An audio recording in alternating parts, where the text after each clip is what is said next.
जाता है। लगभग कमेंट आते ही रहते हैं कि जब मनीष कश्यप जेल गए तब समर्थन क्यों नहीं दिए, मतलब हमने मनीष कश्यप का सपोर्ट उस टाइम क्यों नहीं किया। बीजेपी ज्वाइन करने पर आपको दुख क्यों, मनीष कश्यप जब बीजेपी ज्वाइन किए तो हमको दुख क्यों हुआ, चारा घोटाला पर क्यों नहीं बोलते हैं। ये 3 बड़े करवे सवाल हमेशा आप कमेंट करते हैं, कभी आप देखो मैं कमेंट बॉक्स बंद नहीं करता हूं। और सबसे बड़ी बात है कि ये मुद्दा राजनीति की मुद्दा है। और दूसरा सबसे खुशी की बात क्या है जानते हैं, कहे कि पढ़े लिखे लोग इस पर चर्चा कर रहा है, ये बहुत देश के हित में है। आपको लिखने आता है तब ना, आप पढ़े लिखे हैं तब ना कमेंट में ये बात लिखे हैं। अगर आप पढ़े लिखे लोग नहीं होते तो आप कमेंट में ये बात नहीं लिखते। ये देश बदल रहा है। अगर आपने ये बात लिखा कमेंट में और राजनीतिक विषय पर आपने चर्चा किया तो ये बहुत बड़ी बात है, क्योंकि राजनीति एक ऐसी चीज है कि देश के दशा और दिशा को बदलता है। तो आइए हम आपके तमाम ये जो 3 सवाल है, बड़ी खतरनाक सवाल, इसका हम जवाब आपको देते हैं।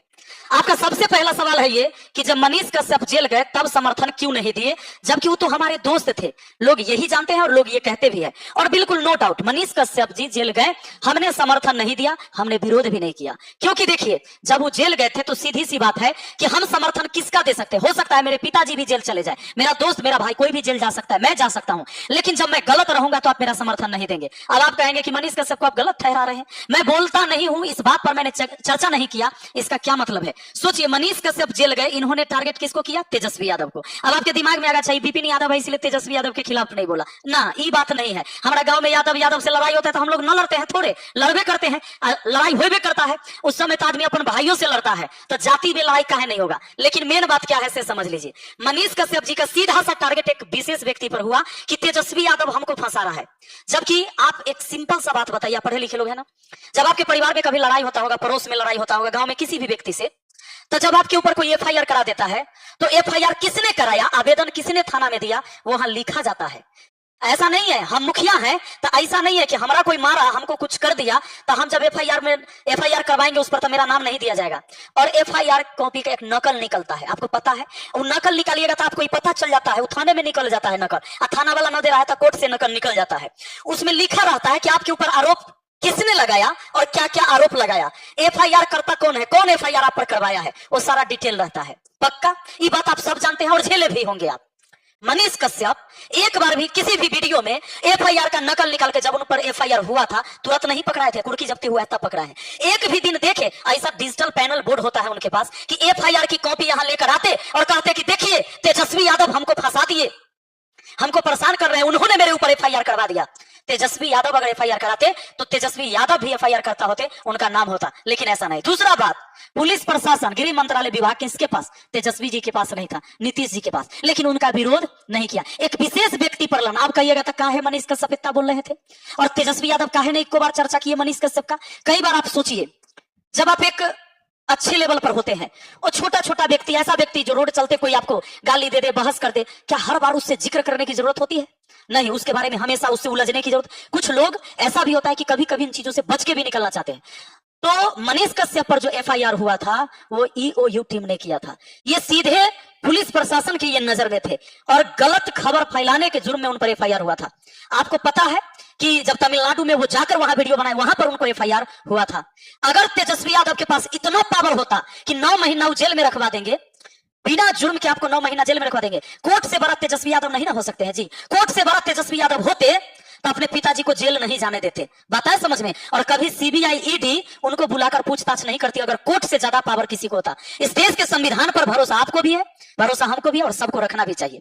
मैं आपसे बात इसलिए कर रहा हूं क्योंकि आप पढ़े लिखे लोग ने कमेंट किया है, इसलिए अगर पढ़ा लिखा लोग राजनीति पर चर्चा करता है तो ये अच्छी बात है। अब इस बात को आप समझ लीजिए, कोई सबूत अगर मनीष कश्यप के पास है कि तेजस्वी यादव ने उन पर एफआईआर करवाया था, तो कल से मैं तेजस्वी यादव का नहीं गुणगान करूंगा, और कभी मैं गुणगान तो करता भी नहीं किसी का। मैं कल से मनीष कश्यप का झंडा लेकर उसके साथ चलने के लिए तैयार हो जाऊंगा। अब आ जाइए, लेकिन आप ये बात समझ गए होंगे भली भांति कि ऐसा कोई बात नहीं है एक आदमी से लगातार बहस करना है। देखो गांव में 2 आदमी लड़ता है, कभी बाहर से कोई पहलवान आ जाता है, तब पहलवान 2 पहलवान लड़ता है ना, तब मान लो एगो नौसिखुआ है, एगो एकदम माहिर है खिलाड़ी, तो नौसिखुआ पटकाइयो जाता है ना, तो वो पहलवाने कहलाता है। कहता है कि फलना जगह के पहलवान आया था ना, सोनपुर वाला पहलवान, तो पटना वाला पहलवान के पटक दिया था। तो कुछ लोग के दिमाग में ये भी होता है, इसलिए भी लड़ जाते हैं। अगर मनीष कश्यप उस जगह सही होते तो निश्चित है सिर्फ मैं नहीं, उनके न जाने कितने मित्र थे वो सब समर्थन देते। और किसी ने इस बात में समर्थन सिर्फ इसलिए नहीं दिया था, मैं ना यादव जाति से हूं जी, हम तो बच्चा जन्म लिए हमारा नाम में लगा दिया गया, यादव के घर में पैदा लिए, इसमें मेरा क्या गलती है? चाहे आप किसी भी जाति में पैदा लिए, इससे क्या? नाम में लगल है उससे क्या? आपके अंदर क्या भावना है, ये बहुत बड़ी चीज होती है। तो अब सबसे पहली बात आ जाइए, इत आप समझ गए। दूसरा है कि बीजेपी ज्वाइन करने पर आपको दुख क्यों? बिल्कुल दुख नहीं है हमको, क्योंकि जब वो बीजेपी ज्वाइन किया है, जिस आदमी का जो टारगेट है उस टारगेट में अगर वो व्यक्ति सफल हो रहा है तो मुझे दुख नहीं होगा। इनका टारगेट था कि मुझे नेता बनना है तो नेता बने, हम भी तो मुखिया हैं, हमारा टारगेट था, हम चुनाव लड़े, हमें लोगों ने वोट दिया, हम चुनाव जीते, तो अब जो मेरा टारगेट था वो पूरा हुआ। अब मनीष कश्यप जी का टारगेट था कि मुझे नेता बनना है, बीजेपी उन्होंने ज्वाइन कर लिया, आज से अब वो नेता कहे जाते हैं, इसमें मुझे दुख मानने की क्या जरूरत है? हम दुख मानिए लेंगे तो उससे बिगड़ेगा उनका क्या? उनका कुछ नहीं बिगड़ेगा। तो इनको मैं तो ढेर सारी बधाई देता हूं, शुभकामनाएं देता हूं कि आप ज्वाइन किए, कोई भी पार्टी ज्वाइन किए, अच्छी बात है। देखिए पार्टी ज्वाइन करने से उनके साथ अब आसान क्या हो जाएगा, पहले अगर चुनाव लड़ते तो हार जाते, हो सकता है हार भी जाते, जीत भी जाते, बहुत बात था, क्योंकि उनको जो वोट मिलता सिर्फ उनके पहचान का वोट मिलता, उनके समर्थन का। लेकिन जब वो किसी पार्टी से टिकट लेके जाएंगे तो पार्टियों का जो वोट होता है, एक कैडर वोटर जो है वो भी इनके साथ होगा। तो निश्चित है कि मनीष कश्यप को यहाँ से फायदा होगा। हाँ, उस व्यक्ति को तकलीफ होगा जिस व्यक्ति से इन्होंने झूठ बोला, जिसको कहा इन्होंने कि भैया हम जो है से कोई पार्टी में न घुसेंगे, कोई पार्टी में न घुसेंगे कभी भी, 5 साल तक तो पक्के न घुसेंगे, आपसे चंदा लेकर चुनाव लड़ेंगे। और उन्होंने चंदा भी लिया लोगों से, गरीब गरीब आदमी भी चंदा दिया उनकी बात पर। अब जब वो पार्टी ज्वाइन कर लिए तो एक बार लाइव आकर अपने समर्थक से नहीं पूछे कि आप लोग हमें यहां तक पहुंचाए हैं, हम एक पार्टी ज्वाइन करना चाहते हैं, आप लोग का क्या कहना है? क्योंकि अगर हम आपको गार्जियन मानते हैं तो एक बार अगर पूछ लीजिएगा तो इससे क्या होता है कि लोगों में और विश्वास पैदा होता और लोग को लगता चलो भाई हमसे पूछा तो सही, अब उसके बाद जो डिसीजन होता कर लेते। तो उनके बीजेपी ज्वाइन करने पर हम लोग दुखी नहीं है, हम उनको बधाई देते। और बीजेपी क्या, वो तो कह रहे थे कि आरजेडी भी हमें ज्वाइन कराए, तेजस्वी जी बाहें फैलाए तो हम आने के लिए तैयार हैं। तो अगर आरजेडी में भी ज्वाइन करते या बीजेपी में या कांग्रेस में केकरो में तो हमारा सबके दुख नहीं है, क्योंकि एक ऐसा दोस्त जिसको जहां जाना था उस दिशा में चल गया तो हमारा सबकी बात के दुख नहीं है। अब आप लोग कहते हैं कि चारा घोटाला पर क्यों नहीं बोलते हैं, अगला सवाल आपका ही है। तब भैया जी चारा घोटाला हो चाहे शराब घोटाला केजरीवाल जी को हो, अगर चारा घोटाला कोर्ट में साबित हुआ है तो इसकी सजा किसको झेलना है? लालू जी को ही झेलना है, और झेलेंगे।